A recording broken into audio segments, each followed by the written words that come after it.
Hello. Right, okay. Um, right, where do I start? I'm just going to talk about mental health for a bit, and a bit about me and mental health. Okay. Um, right, I don't really want to point that right at my face. And I don't even want to look at myself. I don't like eye contact. Um, right, where do I start? Um, I've been sectioned 4 times on section 3. I've been on a section 2 as well. What else? I was diagnosed with, first off, I was diagnosed with a stress induced psychotic breakdown due to my job and probably other various illicit substances I was taking at the time. What else? Um, then later on, the second time I was hospitalised, I got diagnosed with paranoid schizophrenia. I did actually get told by Avon and Wiltshire Mental Health Partnership beforehand that I may have bipolar, and I was put on a mood stabiliser then in the hospital, and then my papers got lost between hospitals, on the same complex in different hospitals on the same concept on the same complex between the psychiatric quarantine, which I believe it stands for psychiatric quarantine PQ ward, where I literally got about 10 to 15 minutes break a day, 10 to 15 minutes outside of the hospital a day. And I mean, I was in there for a good couple, 2, 3 weeks before I was let out at all. What else? Um,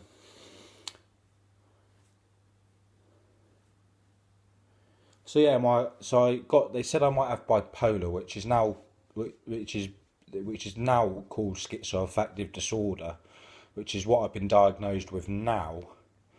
I was diagnosed with that last year. I mean, I'd complained various times that I thought I had bipolar to the mental health services, and nothing really got done about it. So then I kind of went crazy a few more times, went a bit mad a few more times, and then things generally spiraled downwards and downwards and downwards. Uh, Things are generally sort of just okay now. Yeah, things are generally just fine. I mean, pretty good. Things are getting better. I've just been put on a new medication. I mean, I was put on sorry. Right, basically last year I was in and out of hospital from about early. I believe I went into hospital on the. I stopped taking my medication in January, I believe, and I went into hospital. Completely fucking ruined my flat. I mean, it was a really bad state. I mean, it was actually an environmental health risk. It was that bad. Don't tell him that. But what else? Um, so yeah, I got hospitalised on the 16th of March as a voluntary patient. So I said I'd go in to Applewood House in Swindon, which is an acute mental health ward. So I got put on a voluntary on an informal as an informal patient. The next day on the Sunday, because if you're an informal patient, you can sort of leave and come and go as you please.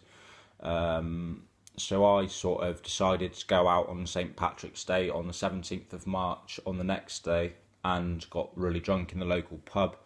Came back, the police came, all sorts of riffraff and stuff. And then I got put on a section 3 the next day on the Monday. I was in hospital for a couple of months, then in a rehab ward for a month, and then I had to go back to the rehab ward a couple of times last year until everything was sorted. I've now been put on a new medication called paliperidol, which is basically risperidone in the form of an injection, which is a new type of medication. The medication is not new, but the depot, the way they give it to you is quite new. Well, it's not new. It's been in the United States since 2006, but it only came to the UK. Only came to the UK. When was it? about 12. It must have been about 12 months ago by now, and it basically means I only have to have an injection once every 3 months by the time it's all sorted, and take a mood stabilizer called sodium valproate, which is also used for epilepsy. What else? I also have been advised by a leading professional on the topic of autism that I have high functioning ASD, which is high functioning autistic spectrum disorder, which, as far as I can tell, means that you're on the spectrum. That there's high functioning, medium functioning, and low functioning autistic spectrum disorder. I think, as far as I'm aware, high functioning basically means that you have an IQ of at least 130, but generally struggle in social situations due to sensory overload, etc., etc. But I think that's what the dopamine and serotonin kind of just running around your head at a greatly fast pace. I have screenings now for, hopefully got one for ADD, which is part of autistic spectrum disorder, and also one for autism in Swindon. So that's one in Bristol for ADD, and one for autism in Swindon. Hopefully that'll all get sorted out within the next year. That would be nice. I'm not currently on all the medication I need. I've not got all the therapy that I need quite yet. I still need psychology. I've had CBT. What else? This has been going on for me for about 8 years now.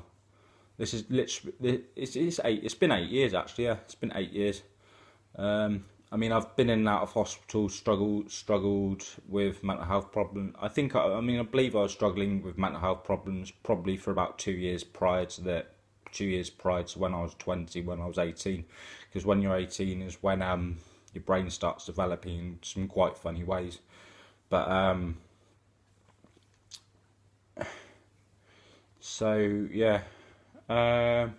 there are genetic factors to mental health, but they've actually found out now that most of it actually comes down to your environment. The new research has shown that most mental health problems, etc., it comes down to your predisposed environment.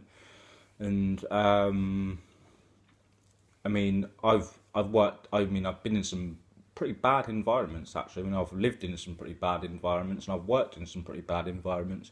I was working as a chef for quite a long time in a high stress, high pressure environment where everybody's sort of out for themselves. And when I sort of left that, I sort of found normal everyday life quite normal everyday normal. This isn't the army. This is just a little bit weird.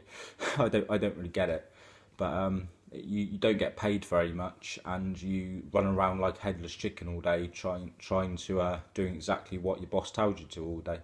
So I think I'm gonna have a little bit of a change in that regard.